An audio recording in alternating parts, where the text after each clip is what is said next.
estuvimos conversando sobre aquellas infecciones respiratorias agudas que podemos manejarlas en casa. Las infecciones leves, las que son de realmente origen viral, como son el resfriado común o como son el virus de la influenza.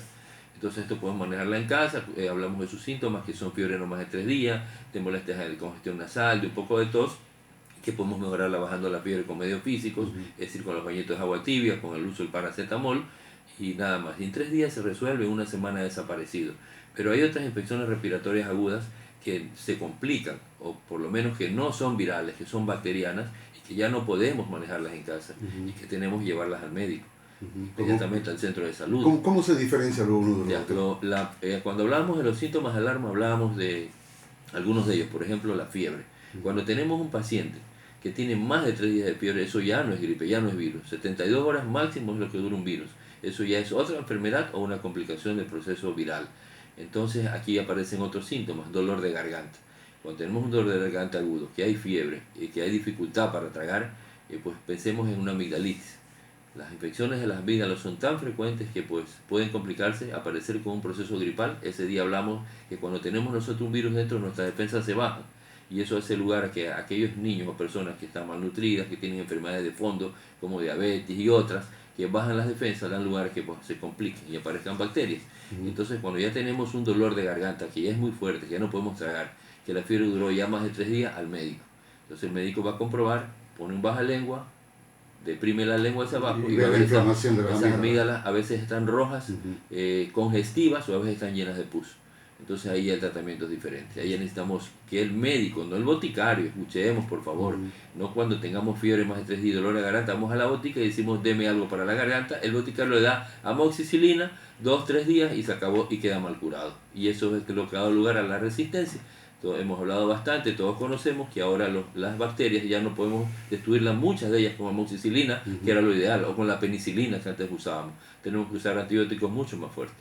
Ahora entiendo que, por ejemplo, infecciones bacterianas como esa no son tan sencillas porque podría tener otras manifestaciones como inflamar los oídos, inflamar la nariz, bastante complicado. Las amígdalas dan repercusiones locales, cercanas, como puede ser a oídos, como puede ser a senos paranasales, pero también da complicaciones lejanas, como por ejemplo una toxina de una bacteria que está en las amígdalas se puede ir al riñón y producir glomerulonefritis, que termina, cuando no se trata bien, en insuficiencia renal, termina en una máquina de diálisis y en una enfermedad grave, ¿no es cierto?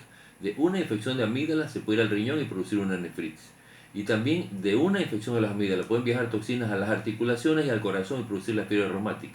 La fiebre reumática es una enfermedad muy seria que ataca las articulaciones y ataca el corazón. Produce carditis y produce artritis en los huesos, que es un dolor tan intenso, pues que dice en los libros que hasta la sábana duele en las articulaciones cuando se pone sobre encima de ella. Entonces, pues, y ahí tiene un tratamiento especial que dura años a veces, para profilaxis de esta bacteria que produjo el problema. En fin, pues entonces miremos como de un problema de la garganta se va a otros órganos mucho más nobles y más complicados. Otra complicación, usted hablaba, los oídos. Los oídos, al estar cercanos, pues nosotros cuando tenemos una gripe, sí, de pronto por la congestión nasal, como se obstruyen las fosas nasales, estas fosas nasales se comunican con la garganta y con el oído a través de unas trompas de Eustaquio. Entonces cuando se aumenta la presión por estar obstruida las fosas nasales, hay un poquito de dolor, ¿no? Y entonces es un dolor pasajero que con un paracetamol alivia en un proceso viral. Pero cuando el dolor es intenso, el dolor de oído es muy intenso, cuando empezamos a ver que empieza a supurar, a ver un exudado, es decir, una coloración blanquecina, a veces amarillenta, purulenta, eso ya no es gripe, ya no es virus, eso es una infección bacteriana, se llama una otitis media aguda. Y esa necesita ya un tratamiento. Un tratamiento y también a ir al médico, no automedicarlos, no poner, yo he escuchado a mucha gente que pone leche del seno, que pone aceite canime, ponen una serie de cosas en el oído y lo que hacen es agravarlo. Porque si hay una bacteria ahí, con esos líquidos lo que vamos a hacer es introducirla más y producir una otitis ya interna que es mucho más grave. Entonces no automedicarlo, más bien lo contrario, si tenemos exudado purulento ahí, limpiarlo, externamente limpiarlo y cuando vamos incluso al baño, al niño, a la persona que sea, poner un taconcito de algodón allí para que el agua no penetre y no vaya a meter la bacteria más a la parte interna y complicar el cuadro.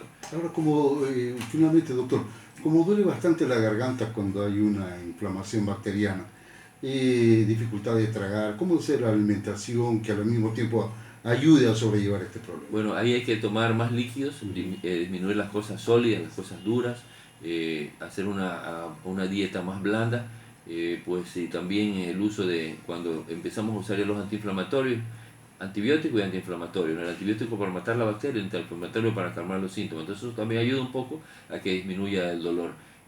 No tomar las cosas extremas, ¿no? Ni muy heladas, ni muy calientes, frescas al clima, de tal manera pues que las amígdalas no vayan a complicarse. Ese sería el tipo de alimentación que hay que tener. Y generalmente muchos líquidos, porque cuando tenemos esas infecciones bacterianas, hasta el apetito se pierde. Es uno de los síntomas, la hiporexia, la pérdida de apetito. En todo caso, pues cuando tenemos nuestros pacientes, sea niño o adulto, dar más la dieta blanda, ¿no? Cosas blandas que pueden tragarse. Y la última cosa que se complica para terminar ya son los senos paranasales. O sea, tenemos infecciones en el oído, en la garganta y en la nariz, que es los contiguos y que son las infecciones respiratorias agudas altas.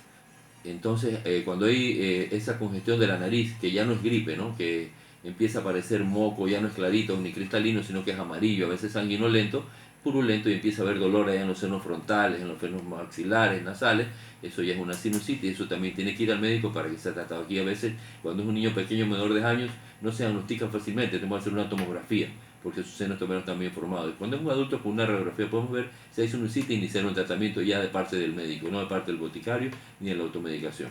Muchas gracias, doctor Ramón Echeverría. Gracias a usted, Osvaldo, y una muy buena semana.